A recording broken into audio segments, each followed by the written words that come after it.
Hello, I'm Bill Monroe, and welcome to episode 101 of 2-Minute Talk Tips. This week's tip comes to us from special guest Sasha Laghonh. Seek out the vulnerability within you and learn how to capitalize upon it by recalling those events and experiences that have nurtured your strength, made you aware of your weaknesses, and what have you learned from it. Because we also have to be able to exude compassion regardless of what message we are delivering, because we are building a relationship between ourselves and the audience. And it doesn't matter what size of the audience, but I would say keep your vulnerability in check, but do not tuck it away. Bring it with you wherever you go. It's not a sign of weakness, but it's a sign of humility that will amaze you at times when you're talking before an audience and then you realize, wow, I ended up sharing some powerful stuff that people can connect with. You're a human being, not a machine. Stick around, and after the break, we'll hear more from Sasha.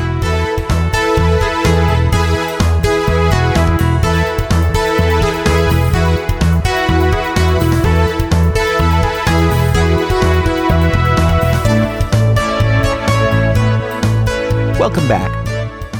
A lot of us got our first exposure to public speaking in school. It's a common theme that often sets the stage for how we may approach speaking later in life. And, it's such an important thing. That's why I like to ask it of a lot of my guests these days. Sasha Laghonh moved nearly every year when she was a little kid due to her father's job. And she talks a little bit about that in this week's episode. The key thing here is that at each new school, that meant standing up in front of a new group of kids and introducing herself all over again. It's a vulnerable time for a kid, and vulnerability is a theme that runs throughout this week's episode. It's not about being weak, though, but about exposing yourself so that you can have an impact on your audience, so that you can leave them with a message that's going to stick with them.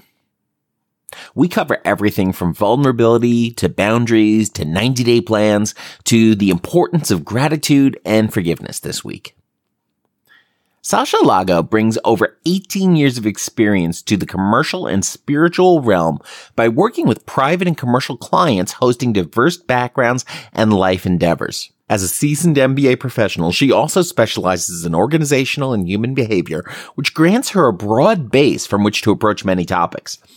As a business and lifestyle strategist, she works with clients ready to transform their paths by offering customized services relevant to their needs. As a producer and author, Sasha's work is presented through various media appearances and private speaking engagements. As a frequent guest on FM and AM radio and worldwide platforms, including events, she educates audiences on business strategies, effective management and leadership, lifestyle choices, and spirituality. For pleasure, Sasha enjoys traveling, teaching, and raising awareness of various humanitarian efforts. So now, let's meet Sasha. So Sasha, thank you so much for joining me here on 2-Minute Talk Tips this week. Hi, Bill. I'm really glad we were able to connect. And I know a lot of folks have, start their public speaking journeys very early in life. What was your earliest memory of speaking in front of groups of people? I have been speaking since a young age, even though I never coined it to be speaking. I viewed it as, okay, great, I have to take care of this assignment. It started out at a really young age, elementary. And one of the variables was that I grew up attending school. Every grade was in some different city or some different state within the United States because of my dad's employment. It took us wherever we went. And one of the things I recall because of our conversation today was every time I started at a new school or a class, I would be pulled up in front of an audience and I would have to introduce myself. Where am I from? What do I like? So it starts at a really young age. And then, of course, as you go through your elementary years, I recall as early as third, fourth, and fifth grade being assigned book reports. And I remember every student had to pick a topic. And eventually you go before a group of 30 people and you talk about what you did. And the thing is, when you're a student, usually you get to practice in front of people that are familiar faces. But as you continue growing and evolving, you find yourself in situations, especially in adulthood with work, that you're delivering messages before a large audience, and majority of the people you do not know. And that's where a lot of self-reliance comes in. We have to continue nurturing our confidence. How am I going to go about speaking? What is the message? And that's why when I was thinking about my speaking engagements, the very first one that I could recall from my early adulthood years, traces back to college, was we had to take that class. You pick a topic out of a hat, and I still remember what topic I had. It was the word tomato. You have to go up in front of an audience of 50 people that I did not know, and you talk about a tomato for 60 seconds. And then you go on and you progress to different types of public speaking, but more so social activities that get you out of your comfort zone. Speaking is for those, it derives all types of emotions. I mean, I was a teenager. If you made eye contact with me and pulled me up, I would probably avoid you till the end of time. I never planned on embracing the world of speaking. It's kind of as we found each other. I didn't go looking for it. You know, that's some of the best pairings, the one where you sort of find each other instead of going looking for it. Yes, because I've met people who want to be a speaker and they really put in the hard work, and I give them credit for it. But the desire has to be there. And I tell people you want to do it for the right reasons, because speaking demands a certain type of commitment, energy, and also vulnerability. You have to bring your own life experiences to it, or else you sound like a machine. And anyone could talk to a machine. Right. You said a lot of really interesting things there very quickly. I think one of the things that's really interesting is when you talk about having that background of having to go into a different school every year. That's one of those things too where it teaches you or forces you, if you want to have friends, is that you have to learn to engage a new audience very quickly, because those 4th, 5th, 6th graders, they've known everybody else in that class for years. And you come in, you have to engage them very quickly in a relatively short amount of time before, you're moving on a year later. Absolutely. And even as adults, the thing is that when we're kids, we have teachers, we have some guardians that kind of bridge that gap between us becoming familiar with our peers. But when we're adults, speaking is the same thing, as we have to extend a part of ourselves, a bridge between ourselves and the audience, whether the audience is one person, 5 people, 50 or 500. I don't treat them any differently. Awesome. Because it's all about making that connection. Yes, and it's funny you talk about it, because I think it was about 2 days ago on one of Joe Rogan's podcasts, they were talking about, does it matter what is the size of your audience? And they talked about that all of those small experiences, they add up. A small speaking engagement is just as important as opening at a conference in front of 10,000 people, because you want to keep refining yourself. Right. People are giving you their time, and they deserve a great experience. I think one of the things that's really interesting when you start looking at audience size is that it seems like that one of the toughest audience sizes is actually in an audience that's between 10 and 50 people there, because you actually get much closer to their reactions and can respond to them. Once you're talking to an audience that's, 100, 200 or larger, you can't see the vast majority of people in that room. You may have lights pointed at your face that blind you to the entire audience. You may just sort of hear their murmurs, and there are things you have to do a little bit differently, obviously, with the size of a crowd. You have to give them a little more space for laughter and for other things like that. But, the larger the crowd, the more anonymous it becomes, which in some cases can even be easier. Sometimes I do feel a larger crowd grants me some leeway, because then, of course, I don't do it I don't think too much about it now compared to when I started out. But if there were 10 people in the room, I can be delivering my speech or my message, and then still at the same time simultaneously thinking, what is that person thinking? And you don't want that type of projection going back and forth. And I've learned over a period of time and practice that, of course, with speaking, it's an ongoing learning process. You don't just master it and then show up 5 years later, unless you are divine.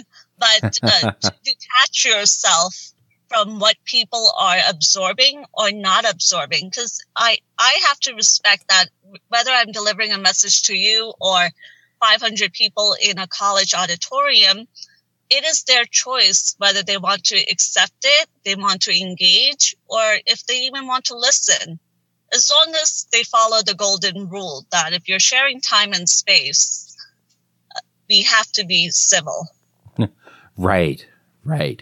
So, I mean, obviously we've talked about, you've been doing this for a long time and had a lot of experiences. Is it something you enjoy now, and have you always enjoyed it, or did it take time for you to get through not only doing it as a little kid, but to actually like doing it? I enjoy doing it, but I'm also human, and I remind that to even my clients, because there are times where if I know I'm going to be participating in an engagement and I'm busy, I just roll with it and it comes naturally. But if you leave me with too much time to think about it, then those additional, a little bit of anxiety is good, the healthy one that reminds you you're alive. You're not a machine. You're going before a new audience. Either you're giving them an update. Before, if I was 15 and I was standing by a mic, I would rather share that mic with somebody. Now, if you hand me a mic, I feel confident enough to lead the conversation, moderate it, do the delivery. And overall, I'm fine with it. It depends what type of engagement is it. Am I going on, let's say, hypothetically CNN, or am I going before a classroom of 20 people and I'm talking about a niche topic that I've mastered at least 25 times before a pre-existing audience? And that's why I talk about vulnerability, that we have to, it allows us to create a buffer between what we do know and what we don't know. Because no matter how many times you deliver your message, it could be the same topic. There's always something new you could walk away from, even as a speaker. Yeah, absolutely. Because, you're always growing as a person. You're always changing as a person. Your brain is always remodeling itself with all sorts of new experiences. And so every presentation is going to be a little bit different, or we could just play the videotape.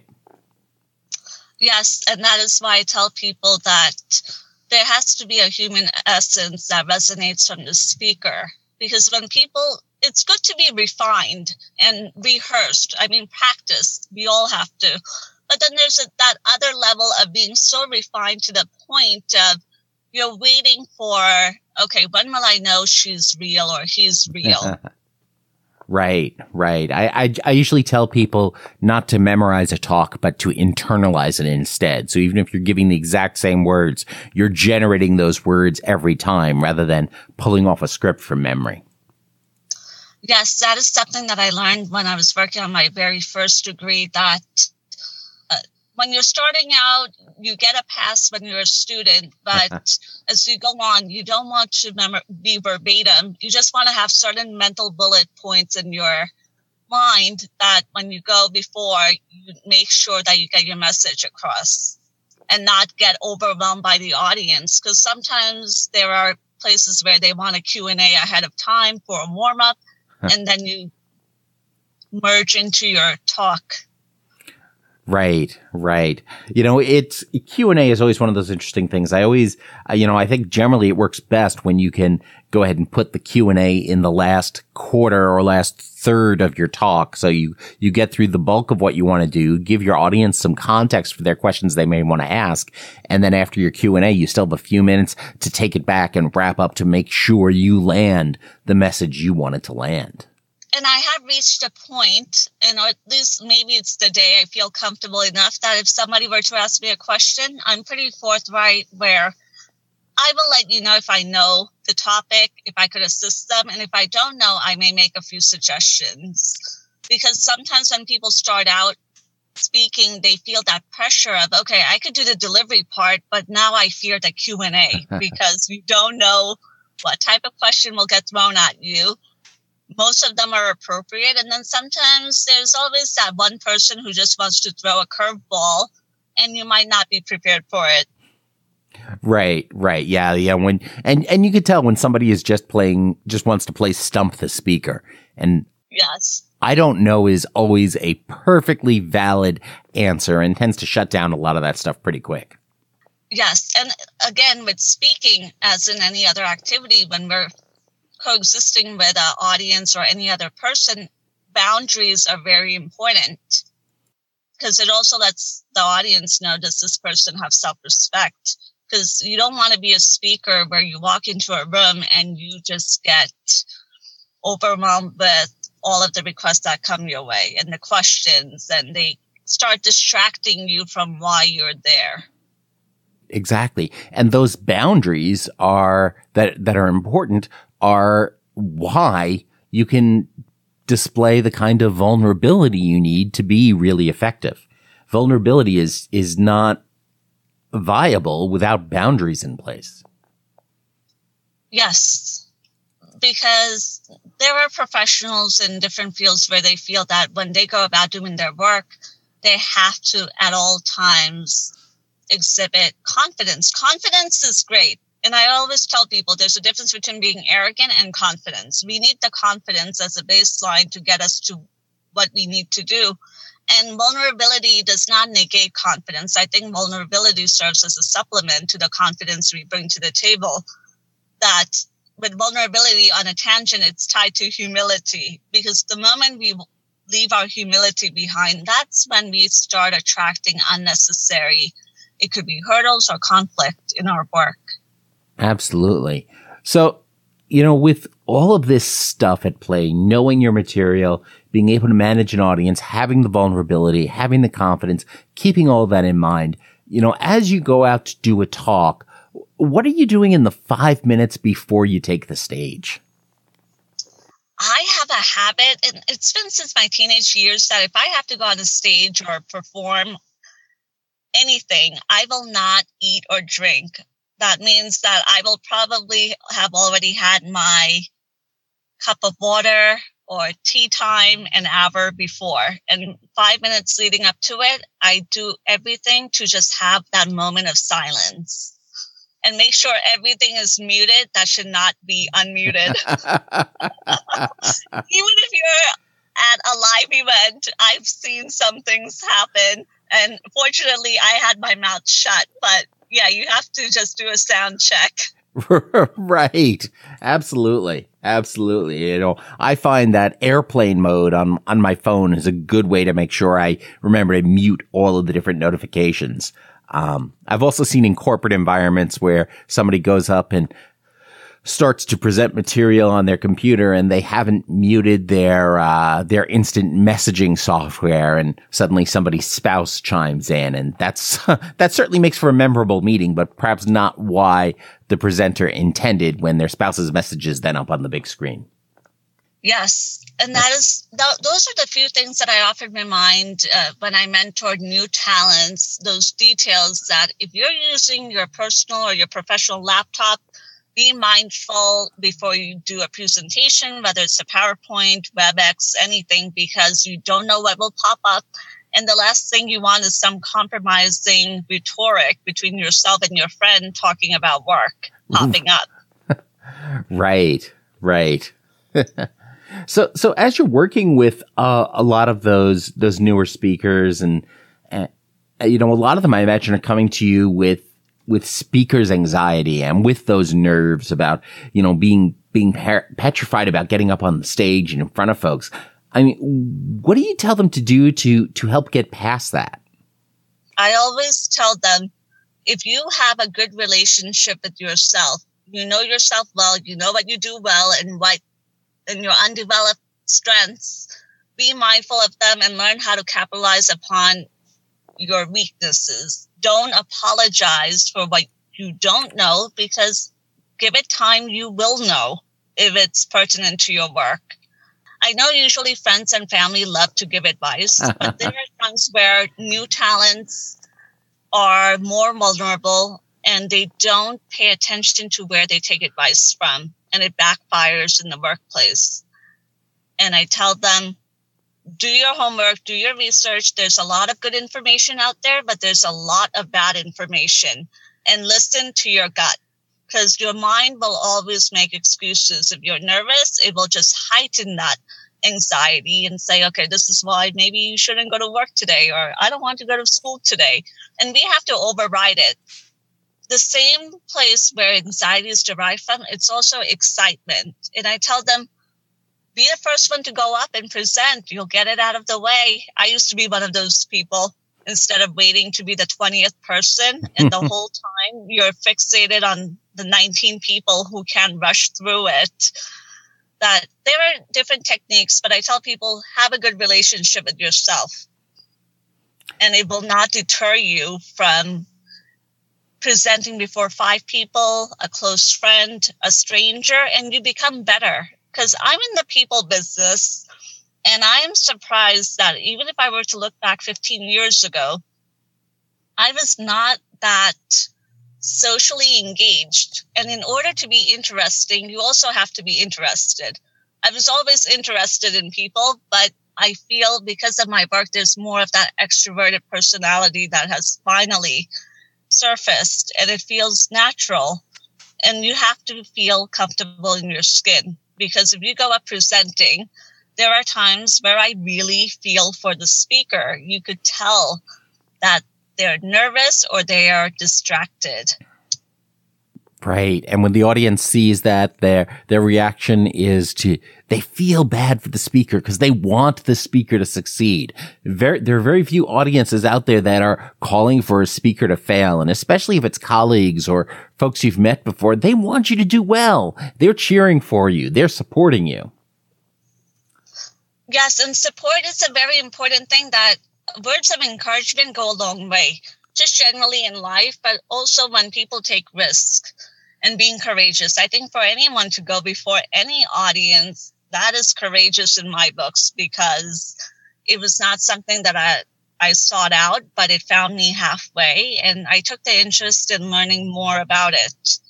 But it doesn't mean that I won't wake up maybe a week down the road and go, oh my God, that audience is waiting on me. I better have a good delivery. Because there's an expectation from the audience, and you can't blame them. But then there's also an expectation that comes in the speaker's mind, that you want an audience that aligns with what you're talking about.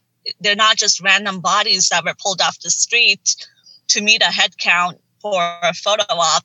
And it has its share of, I would say, twists and turns, but speaking is a very dynamic activity. It's like a sport.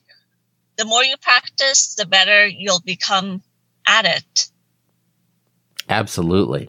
And, I think what you said there too, that, having a good relationship with yourself is one of the keys to success. And really that's a key to success for so many things in life. You've got to have that good relationship with yourself before you can really go out and take on the world in whatever field or manner you choose.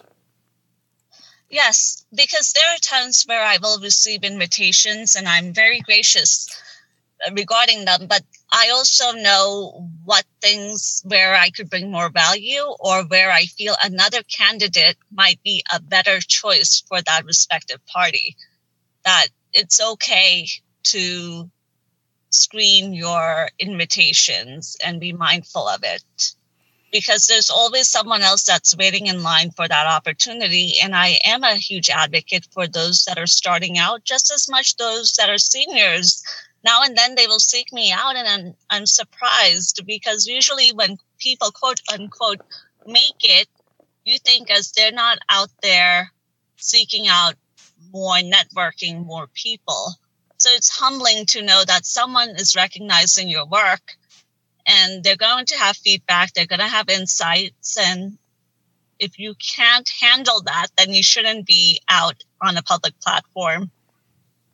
Yeah, definitely. And what you're talking about there with the idea of, passing on some opportunities and some invitations to other folks rather than just taking the easy gig or taking the easy money. It seems like a lot of what you've talked about also in the elsewhere is about how you advocate ROI that transcends money. What do you mean by that?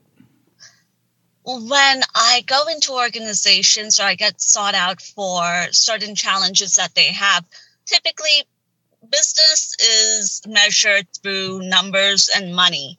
But if you happen to be a participant of an organization as a consultant or an employee, you don't only want to receive a paycheck. You will also want to be acknowledged as a human being, that your well-being is somebody, not that they're looking after you, but they care about who you are, even as your self-development. Because we spend so much time, at least in the United States, working. Those are the people that we spend time with. You don't want to fast forward 15 years down the road and just realize, okay, I made the money, but I didn't nurture any part of my mental development, my emotional development, spiritual development, that there's more emphasis on employee engagement. And I tell people employees should not just demand or act entitled, but it's a two-way street. What are you bringing to the organization where you could also bring value to other people? Are you only in it for yourself, where you get your promotion, you make it to the top, and that's it? To get more, you have to give more. And it doesn't matter if you're a CEO, a COO, if you're the receptionist, or you happen to be a project manager. These are just random roles that I'm sharing. But no matter what you do in society, and if you have a career or a job, in order to get more, we have to give more. And we have to pay it forward. It's not only about the dollar. The dollar is a tool. It's a great tool. Money is not bad at all. But the more you make it, the more you make of it, what are you doing? Are you becoming a better person? Are you improving your society? There has to be some social value to it. But to clarify, what you put in is what you get out. That doesn't mean that if you work hard and you earn the money, you owe it to other people. No one should feel guilty for what they do with the resource. But the whole concept has to do with, okay, now you're making the money. What else are you doing to nurture your growth? It's one thing to put food on the table, to use resources to actualize your goals. But what else are you doing with your life? Because there's a difference between making money and earning a living. Right. And then living a life on top of that. Yes. So obviously that makes a lot of sense to me from an individual's perspective. But a lot of times when an organization is bringing you in, they're, a lot of times the benchmark for organizations, as you said, is the dollar. How do you talk to an organization? How does an organization get ROI from working with you to educate their employees?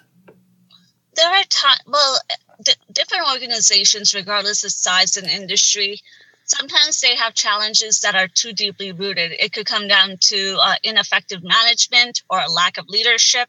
And then they wonder, wait, we're paying our employees really well. We're paying them a little bit more than market value. These are smart, intelligent people we're reeling in, but we can't retain them.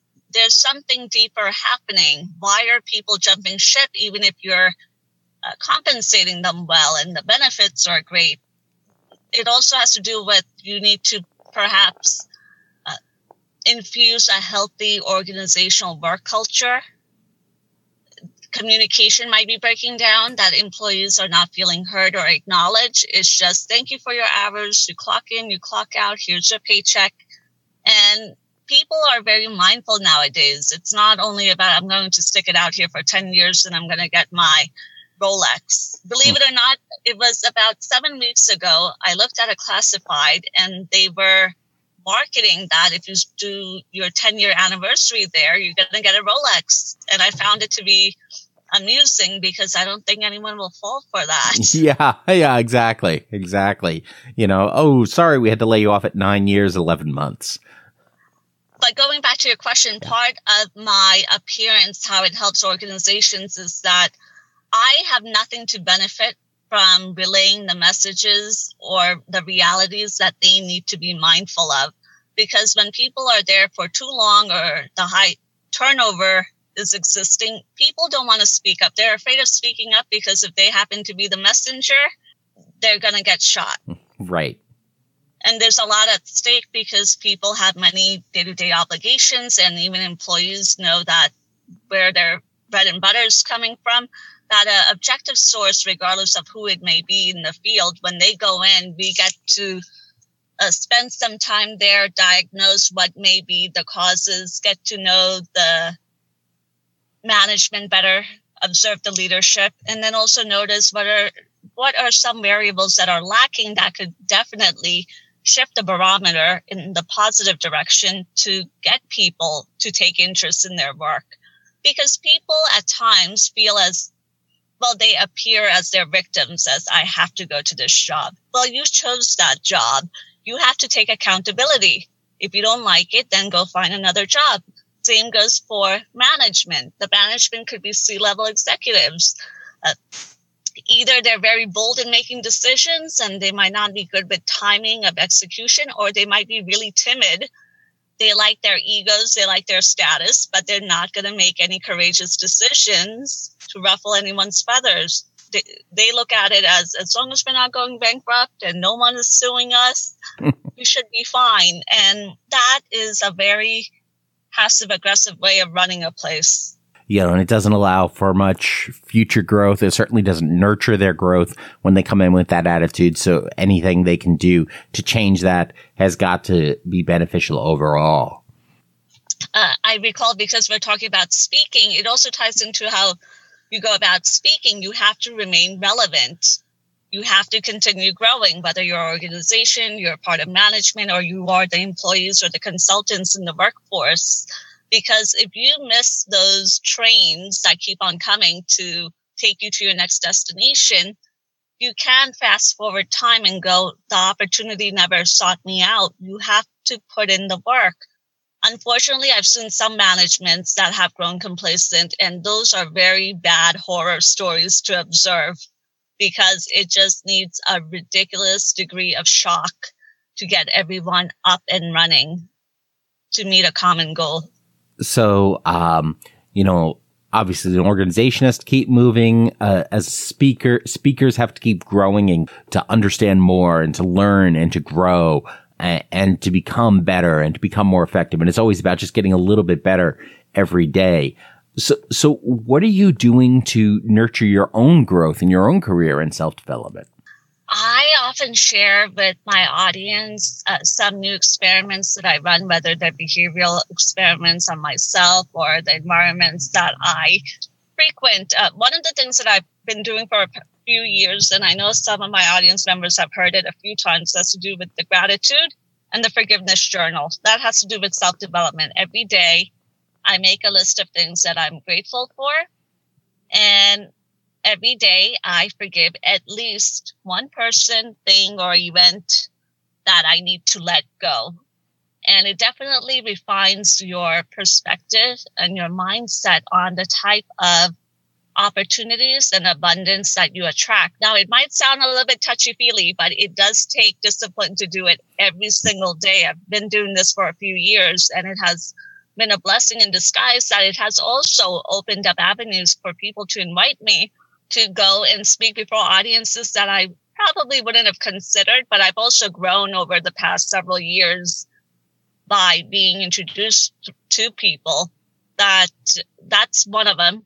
And then every year when I kick off the year, I come up with some 90-day experiment where I have to adhere to it. I don't believe in resolutions because I'm the type of person, either you're going to do it or you won't. Last year, what I did was I had a leadership blog where every day for 90 days, I came up with a topic and I addressed it. It could have been 2 paragraphs, 1 paragraph, or an entire long article.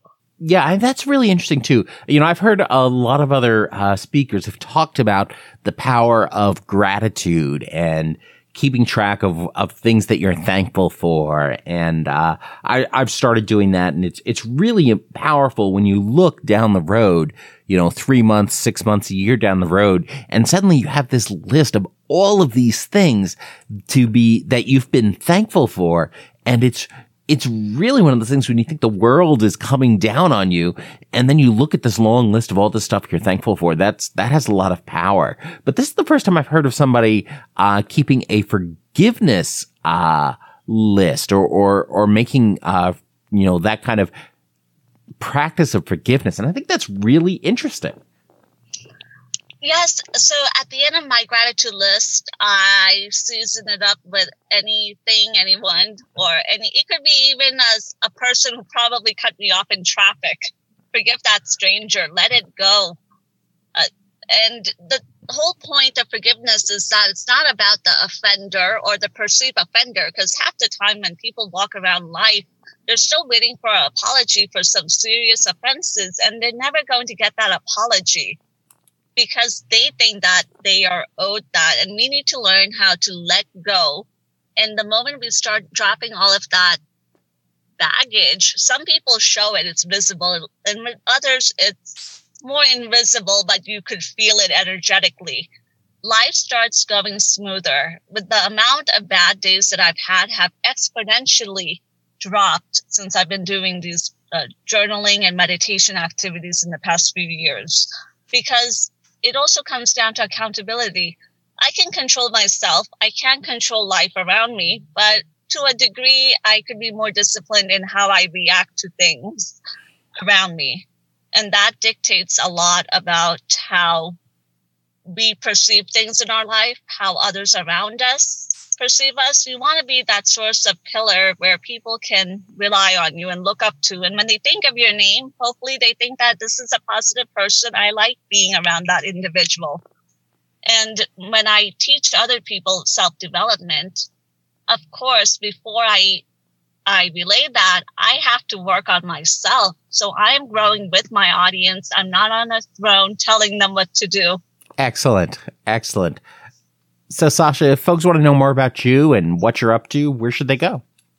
People are welcome to go to sashatalks.com, check out the platform, and click on the contact page and drop me a hello.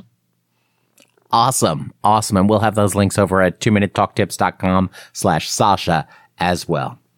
So, yeah, Sasha, this has been fantastic. Thanks so much for joining us this week. Thank you, Bill, for having me. Sasha is doing lots of interesting things with the concepts of vulnerability, setting boundaries, and establishing ROI. To learn more about Sasha's work, be sure to check out the links over at 2minutetalktips.com/Sasha. And do you know someone who might find this stuff interesting? Go ahead and send them the link 2minutetalktips.com/Sasha, or help them subscribe for free to 2-Minute Talk Tips in the podcast app on their smartphone.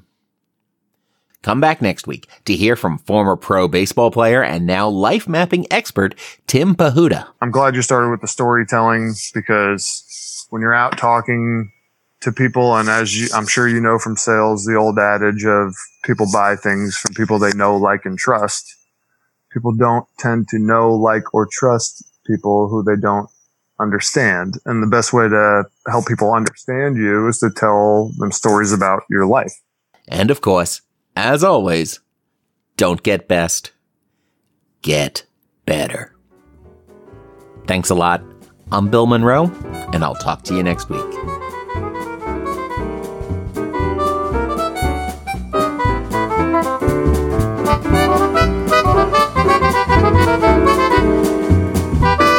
Two-Minute Talk Tips is a proud production of the Currently Speaking Podcast Network.